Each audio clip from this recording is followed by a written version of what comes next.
Hey, Mike Rouse here, reverse mortgage advisor. And today I wanted to tackle what I call a myth perception about how the home equity conversion mortgage works. The number one uh, really misnomer about a reverse mortgage is if when the individual does a reverse mortgage, number one, they lose title to the home. And number two, any equity growth in the home remains with the lender once they do the reverse mortgage.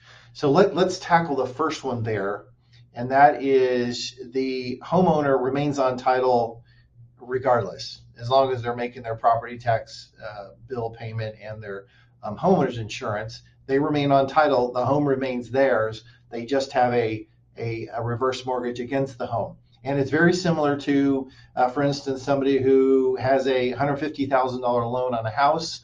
Well, when they sell that house, that $150,000 mortgage has to be paid off, right? Because it's a lien against the home that has to be satisfied before ownership can take place. Ownership transfer can take place. So it's the same with a reverse mortgage. The borrower remains on title. There's just a lien against the home that has to be satisfied upon sale. Okay, good. Got that settled. The second one is, and this is a big concern about children of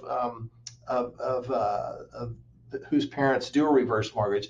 They feel like, man, I'm being cut out of all the potential growth in equity in the home. Well, that actually is not true either, because when an individual does a reverse mortgage, yes, that reverse mortgage is going to grow over time and eat into the equity. But we're kind of blessed here in Northern California, where home values have increased significantly. So let's say that mom's home is worth $500,000. She does a reverse mortgage for $250,000. Years later, she passes, and the home is worth $1 million, and the loan has grown to $600,000. Well, she still has all that equity, remains with the home and remains in the home. And when the home is sold, that equity, all things considered, will go to the heirs or whoever's named as the trustee on that, or whoever's the beneficiary of the inheritance. So number one, the borrower remains on title. There's just a lien against the property. They own it fully, except for the lien.